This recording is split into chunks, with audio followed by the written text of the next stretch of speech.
झुंझुनू में वक्फ संपत्तियों पर हो रहे अतिक्रमण को हटाने की मांग जोर पकड़ रही है। इस संबंध में जिला वक्फ बोर्ड कमेटी ने तहसीलदार महेंद्र मून को ज्ञापन सौंपकर कार्रवाई की मांग की। जिलाध्यक्ष इकबाल के नेतृत्व में सौंपे गए ज्ञापन में बताया गया कि जिले में करीब 1 दर्जन से अधिक वक्फ संपत्तियों पर अवैध कब्जे हो चुके हैं। कवाड़ी गली में अनाधिकृत मेले के आयोजन और कमरुद्दीन शाह दरगाह के पास बनी अवैध चारदीवारी को हटाने की भी मांग की गई।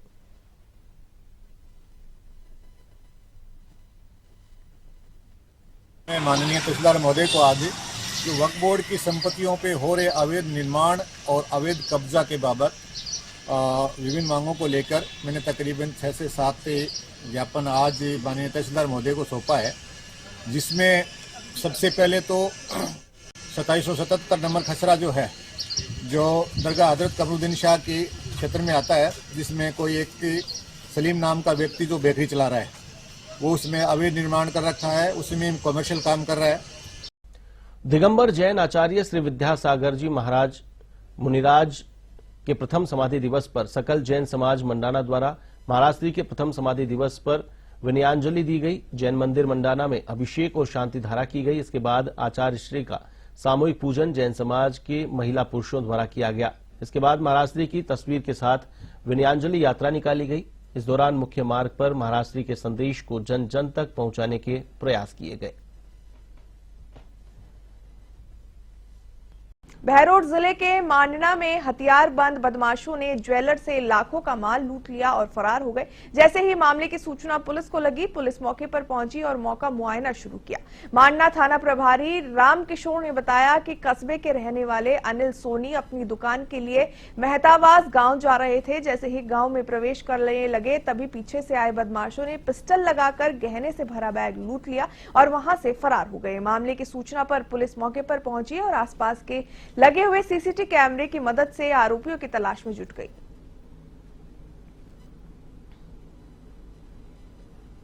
पानी टंकी आते वहां पे 2 लड़के बाइक पे खड़े थे। पहले एक के पास लकड़ी थी, एक के पास पता नहीं वो पिस्टल थी, क्या होता है वो पिस्टल थी।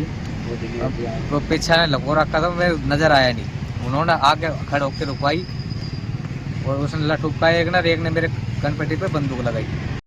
मकराना शहर में एक युवक ने फांसी का फंदा लगाकर आत्महत्या कर ली, जिसके बाद युवक को एक निजी चिकित्सालय ले जाया गया, जहां से उसे मकराना के सरकारी अस्पताल भेज दिया गया। सरकारी अस्पताल के चिकित्सकों ने जांच के बाद उसे मृत घोषित कर दिया। राजस्थान में पिछले दिनों हुई बारिश से सर्दी बढ़ चुकी है। सीकर, चित्तौड़गढ़, जयपुर, उदयपुर समेत कई शहरों में रात का न्यूनतम तापमान में गिरावट दर्ज की गई। मौसम विशेषज्ञों ने अगले 24 से 48 घंटों के दौरान सर्दी और बढ़ने की संभावना जताई है। तो वहीं साथ ही शेखावटी एरिया में कोल्ड वेव चलने का भी येलो अलर्ट जारी किया गया।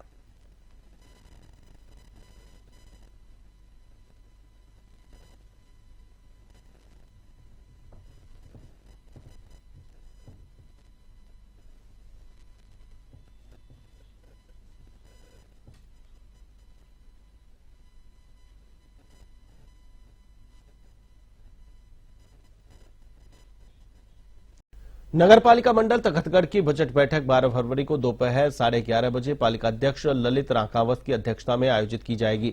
अधिशासी अधिकारी मगराज चौधरी ने बताया कि बजट बैठक में वित्तीय वर्ष 2025-26 के लिए बजट पारित करने व संशोधित बजट अनुमान वर्ष 2024-25 को स्वीकृति सहित अन्य मुद्दों पर चर्चा होगी।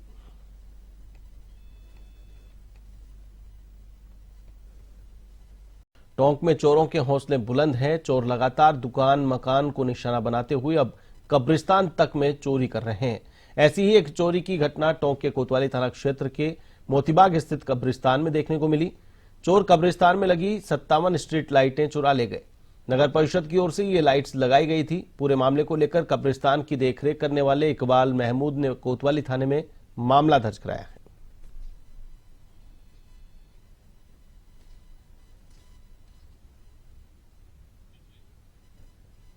गृह राज्य मंत्री जवाहर सिंह बेडम नेनवाड़ी में देवधाम पर आयोजित मेले में पहुंचे। यहां 3 दिवसीय मेले के समापन के दिन देवनारायण मेले में शिरकत की।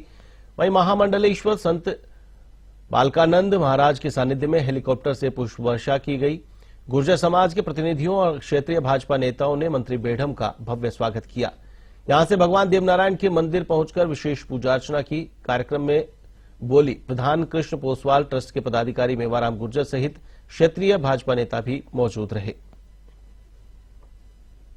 मैं आपकी जो डिमांड है, मैं सरकार से बात करके इस बजट में कौन सी हो सकती है और अगले बजट में कौन सी हो सकती है, आपके वकील के रूप में आपकी बात को उचित स्थान पर रखकर इनका समस्याओं का समाधान करने का सकारात्मक प्रयास करूं। दोस्तों और नौजवान साथियों, ये कोई राजनीतिक मंच नहीं है, लेकिन इतनी बात जरूर कहूंगा, ये माताएं और बहनें और नौजवान साथी और बुजुर्ग आज एक संकल्प लेकर के जरूर जाए। नई पीढ़ी में नशे की लत बढ़ती जा रही है। यदि आप अपने मोबाइल में गूगल मैप में लोकेशन डालकर किसी गंतव्य स्थान पर जा रहे हैं तो सावधान हो जाइए। जरूरी नहीं कि आप गूगल मैप की लोकेशन के आधार पर सही स्थान पर पहुंच ही जाए। ऐसा ही वाकया जयपुर जिले के तुंगा थाना इलाके में देखने को मिला। एक ट्रेलर चालक जयपुर गंगापुर स्टेट हाईवे पर अपने मोबाइल में गूगल मैप पर गंतव्य स्थान की लोकेशन डालकर जा रहा था। चालक ट्रेलर को सीधा हाईवे पर चल रहा था, लेकिन तुंगा कस्बे में गूगल मैप ने धोखा दे दिया और वह ट्रेलर को लेकर तुंगा कस्बे के तंग बाजार में घुस गया। चालक ट्रेलर लोकेशन के आधार पर चलता रहा तो वह ट्रेलर को बाजार में ले गया, लेकिन बाजार में कुछ ही दूरी पर आगे चला तो बाजार का रास्ता सकरा गया और ट्रेलर बाजार में ही फंस गया। इससे बाजार में जाम लग गया। बाद में पुलिस को इतला दी गई। गुरुवार सुबह पुलिस ने क्रेन मंगवाकर ट्रक को बाहर निकलवाने का प्रयास किया। बयाना में राजस्थान पेंशनर समाज की उपशाखा की महत्वपूर्ण बैठक कचहरी परिसर स्थित पेंशनर कार्यालय में आयोजित की गई। बैठक में पूर्व विधायक ग्यारसा राम कोहली मुख्य अतिथि के रूप में शामिल हुए, जबकि अध्यक्षता पेंशनर समाज के अध्यक्ष राजेंद्र प्रसाद शर्मा ने की। पेंशनर समाज के मंत्री ब्रजेश शर्मा ने बताया कि आगामी 20 मार्च को वार्षिक अधिवेशन का आयोजन किया जाएगा, जिसमें 80 वर्ष से अधिक आयु के पेंशनर्स का विशेष सम्मान किया जाएगा। बैठक में कई महत्वपूर्ण विषयों पर भी चर्चा की गई, जिनमें आरजीएचएस योजना के तहत दवाइयां न देने वाले केमिस्टों के खिलाफ कार्रवाई का मुद्दा प्रमुख रहा। इस संबंध में राज्य सरकार को पत्र लिखने का भी निर्णय लिया गया। वार्षिक सम्मेलन एवं 80 वर्षीय पेंशनरों का सम्मान का प्रस्ताव सर्वसम्मति से पारित किया गया, जिसकी तारीख भी 20 मार्च निर्धारित कर दी गई है। पेंशनर समाज के सभी सदस्यों से ये अपील की गई है कि इसके लिए अधिक से अधिक सहयोग करें। चूरू में ड्यूटी पर तैनात आरएसी के जवान की मौत का मामला सामने आया है। उसकी ड्यूटी शहर के राजकीय पॉलिटेक्निक कॉलेज में गार्ड के रूप में लगी हुई थी। इस दौरान तबीयत बिगड़ गई, अस्पताल ले जाया गया, जहां चिकित्सकों ने मृत घोषित कर दिया। सदर थाने के हेड कांस्टेबल संजय ने बताया कि राजकीय पॉलिटेक्निक कॉलेज में आरएसी के कांस्टेबल सिरसली निवासी 42 वर्षीय राजकुमार नैन बुधवार रात को ड्यूटी पर तैनात थे। देर रात राजकुमार की अचानक तबीयत बिगड़ गई। उन्हें राजकीय अस्पताल के आपातकालीन वार्ड में भर्ती कराया गया, जहां चिकित्सकों ने मृत घोषित कर दिया। ये आरएसी का कांस्टेबल था, यहाँ पॉलिटेक्निक में गार्ड ड्यूटी कर रहा था। रात को 3-1 बजे से इसके कोई अचानक दर्द वर्द आया, इसको लेकर आए हॉस्पिटल में। दौरान इलाज इसकी मृत्यु हो गई।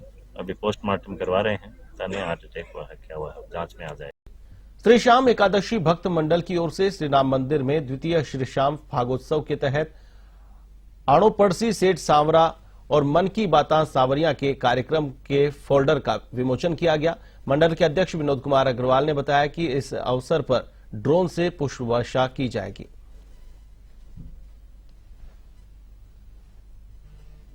एक हमारा मुख्य प्रोग्राम है 9 तारीख ने सुबह श्याम बाबा को भ्रमण सत्यनारायण मंदिर से राम मंदिर के लिए श्याम बाबा पालकी का मायने भ्रमण करेगा। उसमें बाबा की पालकी, फागुन के चंग, मनमोहक झांकियां है, निशान यात्रा है और शाम के भव्य कीर्तन को आयोजन करो है। इनमें कलकत्ता से मयंक अग्रवाल और मुरादाबाद से शिल्पी कौशिक मुख्य कलाकार है। भगवान देवनारायण के 1113वें जन्मोत्सव पर दौसा जिला मुख्यालय पर भगवान देवनारायण की भव्य शोभा यात्रा निकाली गई। शोभा यात्रा शहर के मुख्य प्रमुख मार्गों से होते हुए भगवान देवनारायण मंदिर पहुंची, जहां एक सभा का आयोजन किया गया। देवनारायण मंदिर और गुर्जर छात्रावास विकास सेवा समिति के तत्वावधान में आयोजित इस कार्यक्रम में दौसा विधायक दीनदयाल बैरवा, बांदीकुई के पूर्व विधायक गजराज खटाना, जिला परिषद सदस्य नीलम गुर्जर सहित कई जनप्रतिनिधि और समाज के पदाधिकारी मौजूद थे। इस दौरान प्रतिभावान छात्र छात्राओं को राष्ट्रीय अंतर्राष्ट्रीय स्तर की खेलकूद प्रतियोगिताओं में मेडल जीतने वाले खिलाड़ियों और प्रशासनिक सेवाओं में चयनित प्रतिभाओं का सम्मान किया गया।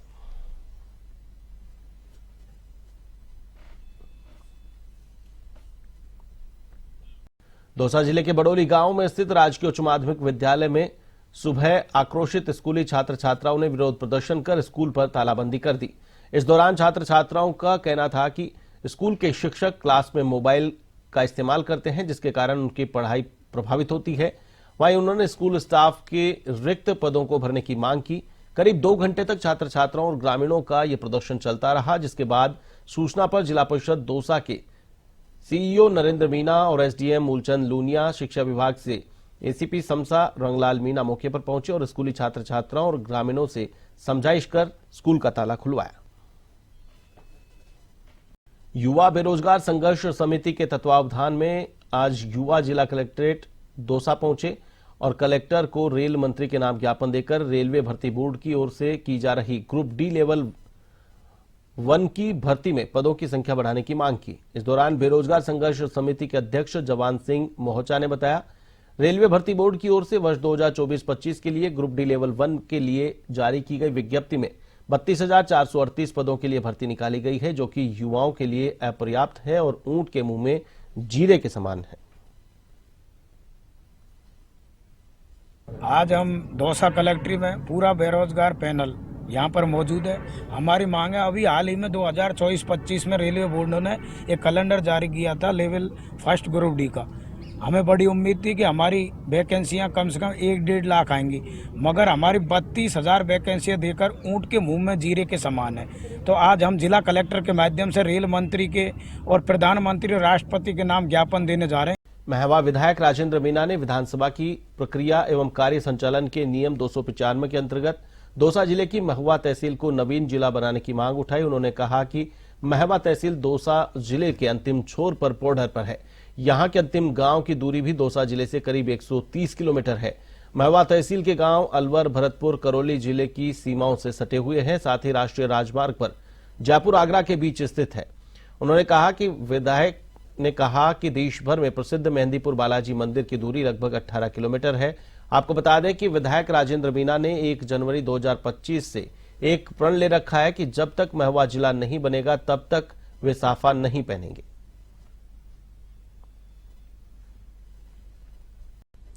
जयपुर जिले के दूदू क्षेत्र में एक बड़ा ही दर्दनाक सड़क हादसा हुआ है, जिसमें NH 48 पर एक इको कार और राजस्थान रोडवेज बस की भीषण टक्कर हुई है। इस हादसे में कार में सवार 8 लोगों की मौके पर ही मौत हो गई। दुर्घटना में सूचना मिलते ही मोखमपुरा थाना पुलिस घटनास्थल पर पहुंची और राहत कार्य शुरू किया।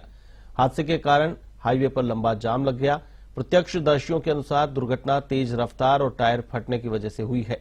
घटना के बाद स्थानीय लोग और पुलिस तुरंत मौके पर पहुंची और बचाव कार्य शुरू किया गया। हालांकि टक्कर इतनी जबरदस्त थी कि किसी को भी बचाया नहीं जा सका।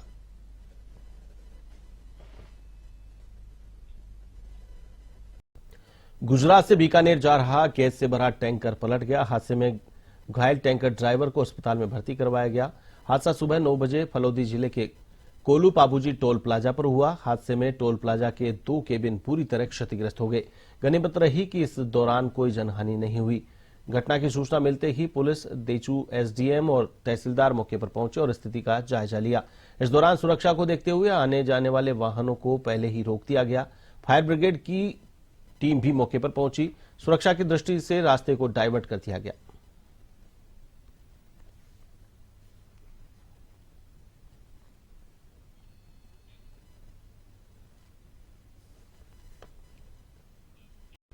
झुंझुनू शहर के रोड नंबर 1 पर एक बड़े इलेक्ट्रॉनिक शोरूम में चोरी की वारदात सामने आई है, जिसमें करीब 50 से 60 लाख रुपए के कीमती मोबाइल और नकदी पर चोरों ने हाथ साफ कर लिया।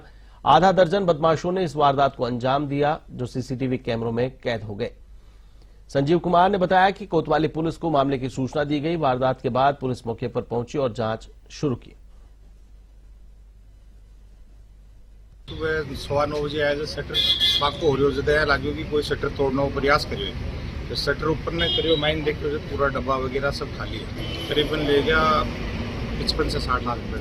में बिलाड़ा कस्बे के श्रीराम तिराहे पर भगवान राम की प्रतिमा की स्थापना की जाएगी, जहां 3 दिवसीय धार्मिक आयोजन किया जाएगा और साथ ही भगवान राम का प्राण प्रतिष्ठा होगी। आपको बता दें, इसमें श्रीराम सेवा समिति के सदस्यों के विधि विधान के साथ संकट मोचन गणपति महाराज के नाम पत्रिका लिखकर सभी सदस्यों ने गजानन जी महाराज को भेंट किया और यज्ञ स्थल पर विराजित किया। सेवा समिति के सदस्यों की हुई बैठक के दौरान समिति अध्यक्ष देवी सिंह राठौड़ ने बताया कि पंडित अशोक कुमार ओझा और उनकी मंडली द्वारा वैदिक मंत्रोच्चार के साथ यज्ञ शुरू किया जाएगा।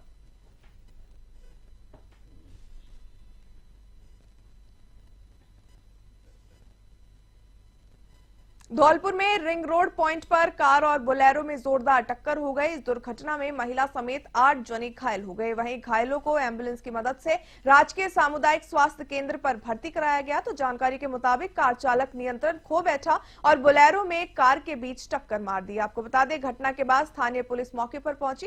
थाना प्रभारी वीरेंद्र मीणा ने बताया कि दुर्घटना के कारणों की पुलिस जांच कर रही है और घायलों का उपचार जारी है। नेशनल हाईवे NH 123 पर अभी एक्सीडेंट हुआ था।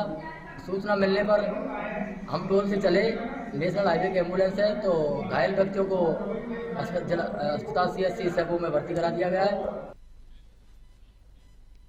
बयाना के भरतपुर स्टेट हाईवे पर बड़ा हादसा हो गया। हादसे में तेज रफ्तार ट्रेलर और कार की जबरदस्त टक्कर हो गई, जिसमें 3 युवकों की मौके पर मौत हो गई। यह हादसा इतना भयानक था कि कार पूरी तरीके से चकनाचूर हो चुकी है। हादसे के बाद मौके पर चीख पुकार मच गई और आसपास के ग्रामीणों ने तुरंत मदद के लिए हाथ बढ़ाया। उन्होंने क्रेन मंगवाकर कार में फंसे तीनों युवकों के शव को बाहर निकाला और पुलिस को सूचना दी। सूचना मिलते ही बयाना पुलिस प्रशासन और एम्बुलेंस मौके पर पहुंची और घायलों को उपचार के लिए जिला अस्पताल भरतपुर भेजा गया।